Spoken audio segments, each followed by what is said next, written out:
Ana, en primer lugar, quiero agradecer a Ana la invitación para participar en este congreso, así como a la Real Academia Galega. Cuando Ana nos propuso y nos habló de este congreso,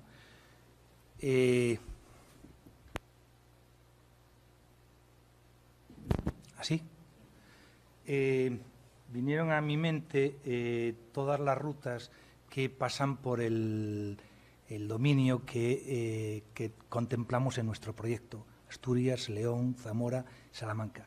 Y en concreto pensé en todas las posibilidades que me ofrecía la provincia de León. León cuenta con aproximadamente 700 kilómetros de rutas jacobeas a través de 7 rutas diferentes reconocidas.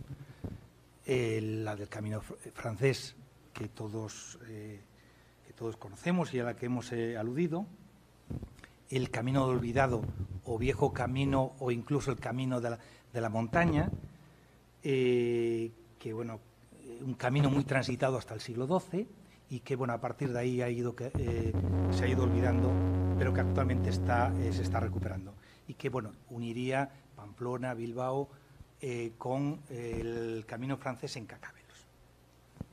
Tendríamos también el camino badinense o el camino de Lebaniego, que conectaría también con el camino francés en Mansilla de las Mulas, el camino de San Salvador, que partiendo del camino francés uniría León con Oviedo, a servir al Señor, el camino de la Vía de la Plata, que está recogido en el cartel del Congreso y que se une también con el camino francés en Astorga, el camino de invierno, que partiría de ese camino francés e iría desde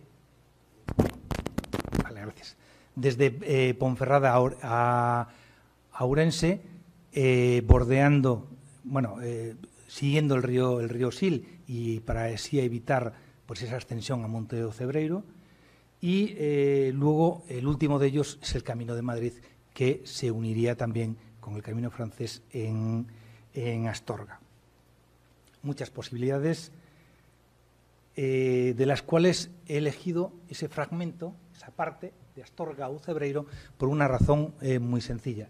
Es el camino que más he transitado, el camino que conozco, el camino que he hecho en más de una ocasión. Soy natural de Astorga y eso me lleva un poco a esa idea.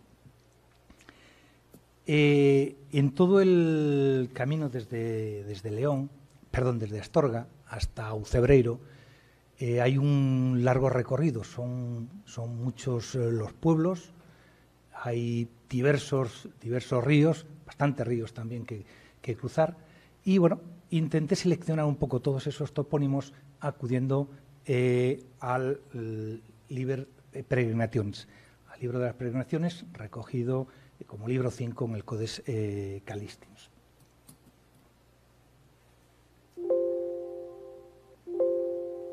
Bueno, saliendo desde Astorga, bueno, se pasa desde la Catedral de Astorga y desde el Hospital de San Juan, pasando por la Puerta Obispo y llegando a Rectivia, el peregrino tiene una doble posibilidad, o bien va por el puerto de Foncebadón o por el de Manzanal.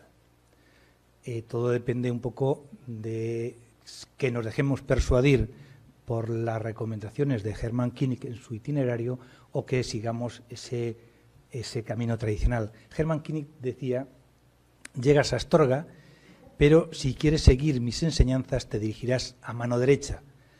Allí no te arriesgas a pasar montaña alguna, pues al fin todas están a la izquierda. Te aconsejo que te guardes de Rabanel. Bueno, antes de venir aquí volví a hacer ese camino, pero no por la parte izquierda, sino por la parte derecha, por la de Foncebadón. Revisando un poco todos los lugares y los topónimos que iba a tratar aquí. En el Liber de Peregrinationis se habla de las jornadas que hay que recorrer desde los Pirineos hasta Santiago, y de esas jornadas, en la novena se pasa por Astorga, una jornada que empieza en León y termina en Rabanal del Camino. Curiosamente, en Rabanal del Camino frente a Astorga, que en ese momento sería una ciudad ciertamente más importante y una de las grandes ciudades del siglo XII. Por Ucebreiro se pasa en la 11ª, que parte de Villafranca y llega hasta Triacastela. Y en todas esas etapas se pasa, el Liber Peregrinationis menciona los pueblos más importantes, los que él considera más importantes en ese recorrido. De los núcleos de población se nombra Astorga, Rabanal del Camino y luego una serie de pueblos del Bierzo. Parece deducirse por las indicaciones que hace que Aymeric conoce muy bien el Bierzo, conoce mucho mejor el Bierzo que la parte leonesa. Bueno, en la parte del Bierzo estaría Molina Seca, Ponferrada, Cacabelos, Villafranca del Bierzo. Menciona un castro sarraquenicum, que sería el actual castillo de Sarracín, y menciona un pueblo antes de Ucebreiro, que sería Villaús, que correspondería al actual La Fava. Y menciona también los ríos, esas aguas sanas y no sanas, los ríos buenos y malos de los que antes nos hablaba mi compañero Nieto Ballester. De los ríos que menciona, bueno, están el río Sil, Cúa, Burbia y Valcarce. Y menciona también el temible monte Irago. Son ciertamente un número abultado de topónimos, de los cuales he seleccionado para esta intervención los topónimos relacionados con los núcleos de población y con una intención, hacer una especie de avance de lo que podrían ser las fichas que vamos a confeccionar para el proyecto del Toponomasticon Hispaniae. El primer topónimo es Astorga. Astorga es una ciudad que está situada en un pequeño altozano, unos 850, 860 metros, en el interfluvio de los ríos Jerga y Tuerto. Su origen posiblemente se pueda situar entre los años 15 y 10 antes de Jesucristo, y relacionados con la instalación del campamento de la Legio de Gémina, después de las guerras cántabras y después del sometimiento de los astures. En la documentación romana y medieval encontramos formas del tipo astúrica, astórica, astorique, astorga, formas que contrastan con las referencias que tenemos en el libro de las peregrinaciones, donde tenemos formas del tipo austurga, osturga. He puesto las referencias, he mencionado también la primera del Pseudo-Turpin, porque tiene una importancia en esas luchas de Roldán y Carlomagno contra los sarracenos. Y Astorga también aparece en un texto épico francés, en la Enseis de Cartague, un texto que toda su acción corre y tiene lugar en el camino de Santiago, y Astorga se menciona en repetidas ocasiones con esas dos formas que tenemos ahí, Estorges y Astorges. La etimología es muy evidente, es clara, es la forma astúrica que tenemos recogida en fuentes como Plinio el Viejo, Ptolomeo o el itinerario antonino. Se trata del término con el que los romanos designaron al principal núcleo de asentamiento de los Astures y posterior eje administrativo del dominio. Plinio el Viejo le puso el calificativo de urbe magnífica, Ptolomeo la apellidó como Augusta, y indicó que era la capital de los ámacos. Y en el itinerario antonino aparece como una mansio de las 8 vías que confluían en la ciudad. Ese término Astúrica no tiene un origen muy claro, se ha discutido en torno a él y se han hecho distintas propuestas. Moralejo, Chulce, Villares, Palomar La Pesa han propuesto diferentes opciones. Creo con García Arias que el origen de Astúrica tiene una motivación hidronímica, bien por la primera parte de la palabra, ast, bien por la segunda, ura, o bien por la combinación de ambas. Tanto en la toponimia de Asturias como en la toponimia de León tenemos algunos topónimos relacionados con cada uno de esos elementos. Con asta tenemos ejemplos como Fuente de Bardasta, Rebaste, Conur, Órbigo, Puente Orugo, o con ambas formas, las Historias, las Estudias, Astuera o la laguna astuériga de Santa María del Páramo. Bueno, de Astúrica es fácil y es evidente la evolución a Astorga, siempre y cuando esa U tónica fuese breve y sobre todo teniendo un poco de referencia la forma, el topónimo Asturias, donde esa U se conserva. El siguiente topónimo es Rabanal del Camino. Es un pueblo maragato situado en la falda del puerto de Foncebadón, que tiene una gran importancia en ese texto épico francés, en la Chanson d'Anseis. Es el lugar donde Anseis, el héroe, se refugia ante el empuje de las tropas de Marsil. Astorga es el lugar en el que se va a casar con Godis. Y bueno, esa referencia de Rabanal en Anseis, posiblemente, bueno, en el texto se dice que es el lugar desde donde puede divisar Astorga y donde puede controlar el avance de las tropas de Marsil. Bueno, la documentación medieval nos aparece en singular y en plural, formas del tipo rabanales o rabanal. En el libro de las peregrinaciones aparece la forma más latinizada, Rafanelus, Rafanelo, y en el Anseis aparece como Ravenel. Es un topónimo aparentemente transparente que se puede interpretar como un fitónimo de Rafanus, más un sufijo abundancial alen, sobre todo si tenemos en cuenta una observación que hizo Miranda Pérez Soane, siguiendo a Corominas, en el que decía que no había que partir del concepto actual de rábano, de rabanillo, sino de la forma más etimológica, es decir, el concepto de rábano silvestre o de nabos redondos. Desde el padre Sarmiento se ha planteado un poco el origen de este topónimo de una forma diferente, presentándolo como un antropónimo.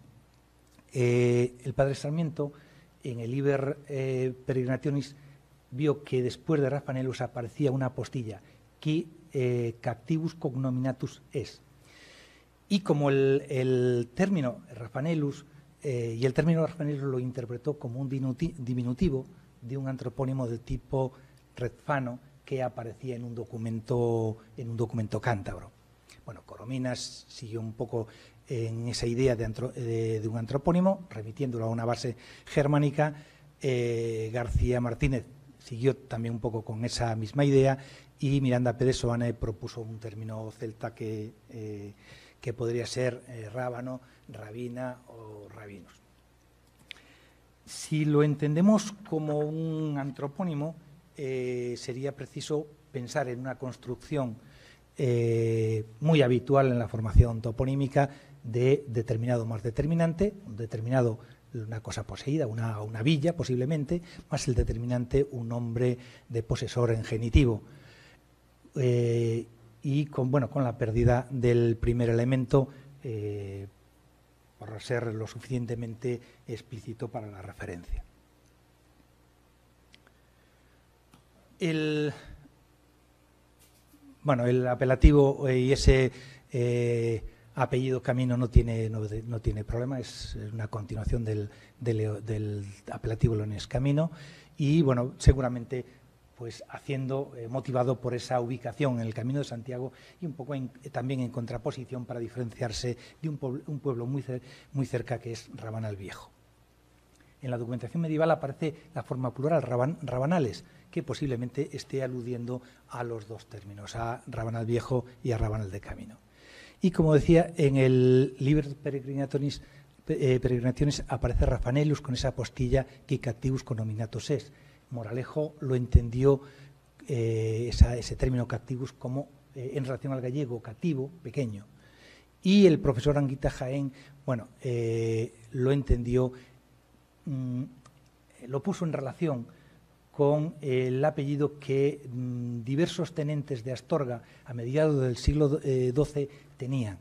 Hay varios documentos, simplemente voy a mencionar uno del año 1136, en el que está registrado en la documentación de la Catedral de Astorga, en el que firma un tenente llamado Pelagius Cactivus.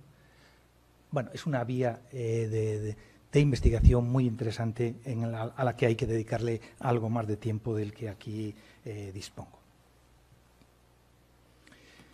El siguiente, Molina Seca, ya estamos en la zona del Bierzo, se ha pasado el alto de Foncebadón, el pueblo de Lacebo y Riego de Ambrós, y llegamos a Molina Seca, una villa, mejor dicho, que fue declarada Conjunto Histórico y Artístico en el año 1975 y que durante la Edad Media fue señorío del conde de Astorga y del Bierzo, don Ramiro Froilat. Cuenta la leyenda que pasando el rey Alfonso VII por el Bierzo, por tierras bercianas, quiso recompensar al conde don Ramiro con unos terrenos, y para ello soltaron a pastar a un toro para que libremente caminase, y en el lugar en el que se parase, ese lugar es el que iba a entregar al conde don Ramiro. La documentación medieval gira siempre en torno a los términos Molina Seca, Molina Sica, juntos, separados, formas diferentes.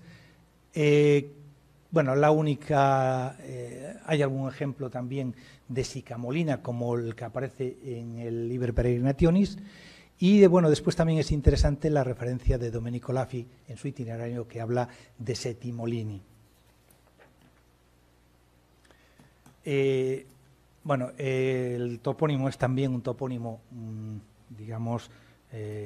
compuesto de un determinado y un determinante. Primer elemento, Molina, que está registrado, la primera registración es de Amiano Marcelino, y a partir de ahí ya se repite abundantemente. En la documentación leonesa, y por los datos recogidos por Álvarez de Muirín, vamos a tener documentación de Molina, en el sentido de molino, desde el año 941. Yo he puesto ahí un ejemplo de las actas de la Catedral de León del año 1004, que creo que es ciertamente significativo en este sentido. El segundo término del compuesto, seca, ya es un poquito más problemático. Es un término que aparece en muchos topónimos, canseco, parada seca, etcétera, que puede remitir al latín sicum, seco, aunque quizás para algunas de esos topónimos habría que pensar en una raíz hidronímica, con el significado del tipo sec, con el significado de fluir del agua, de curso del agua, lo que de alguna forma podría estar apoyado, confirmado por ese término o esa designación de Domenico Lafi de Seti Molini, es decir, molinos que están situados en ese curso del del agua en el curso del río Meruelo, que es el que fluye por Molina. Y la forma sicamolina, que bueno, sería una transposición del esquema habitual francés de determinante más determinado. El siguiente, Ponferrada. Ponferrada aparece en la documentación con masculino y femenino, Ponte Ferrato o Ponte Ferrata, y su origen hay que buscarlo en el apelativo leonés ponte, derivado del latín pontem, y del participio pasado de ferrare, hacer hierro, ferratan o ferratum. En el diccionario de la Real Academia se define, se recoge ferrar y se recoge como guarnecer o cubrir con hierro algo. Y el origen del topónimo Ponferrada surge vinculado al entonces obispo de Astorga, el obispo Osmundo, que fue titular de la diócesis entre el año 1082 y 1096, y en el 1082 mandó construir, o mejor dicho, reconstruir un puente con hierro, y posiblemente pues ese término haga referencia a esa situación. El obispo Osmundo también mandó construir una iglesia a la otra parte del puente, la iglesia de San Pedro, y muy pronto, o sea, ya prácticamente en el año 1100 estaba construida esa iglesia, y muy pronto se empezaron a construir distintos edificios en torno a la iglesia, lo que dio lugar a una localidad que en la documentación aparece como la Puebla de San Pedro, o simplemente San Pedro, pero siempre con la continuación de Ponte Ferrato. Esa primera parte, la Puebla de San Pedro o San Pedro simplemente, desapareció muy pronto.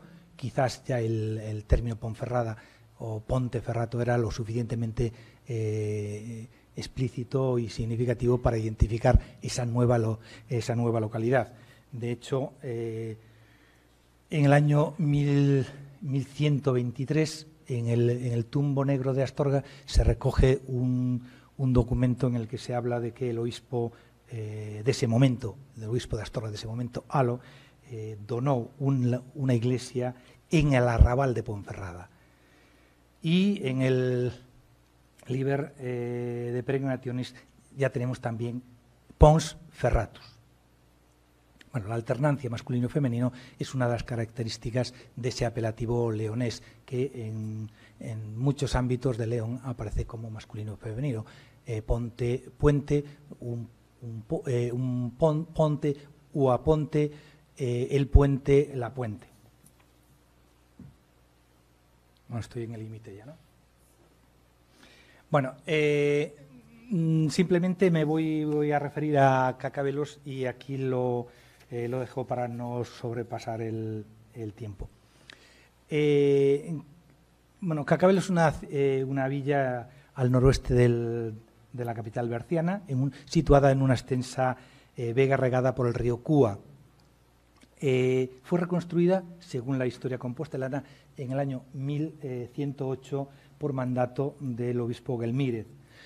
Ese topónimo, Cacabelos, es muy frecuente en la parte noreste peninsular. Tenemos ejemplos en Asturias, en Orense, Lugo, Pontevedra. Aparece también en la toponimia menor de León, y aparece también algunos núcleos de población hoy desaparecidos, de los cuales tenemos constancia en la documentación. En la documentación medieval tenemos formas diversas. Tenemos la primera documentación Cácabos, en el 990 Cacabolos, y a partir de ahí empezamos a tener Cacabelo, Cacabelos, Cacabiellos. Llama la atención las referencias de los itinerarios a Santiago: Carcabelus, Carcabelum en el libro de las peregrinaciones, Cacanello en el itinerario de Gaumont de 1417, o Carcabell en el de Arnold von Haar. La etimología y el origen del término es cacabum, en sentido de marmita, de caldera, más el sufijo elum. Es curioso ya que Mayerlich en su diccionario recogiese la forma cacabellus con un asterisco con esa idea de diminutivo. La orografía de la zona creo que es la mejor muestra para comprobar frente a diversas teorías que se han hecho sobre el origen de Cacabelo, relacionando con una raíz prerromana de tipo car, piedra, o con, bueno, es la teoría de García Martínez que relaciona ese Cacabelos con Cauca, creo que bueno, la orografía es lo suficientemente significativa. Es una hondonada en la que se sitúa esta localidad. La imagen está tomada en Pieros, en el camino que va a Castroventosa, y ahí creo que se observa, no muy bien, está en pequeñito, pero bueno, esa hondonada en la que se sitúa Cacabelos. Se trataría simplemente, pues bueno, de una metáfora, el traslado del nombre de un objeto doméstico a un territorio que recuerda la forma de esa marmita, de esa caldera. Bueno, tenía el resto de topónimos hasta Villaus, La Fava, pero lo dejo aquí. Muchas gracias.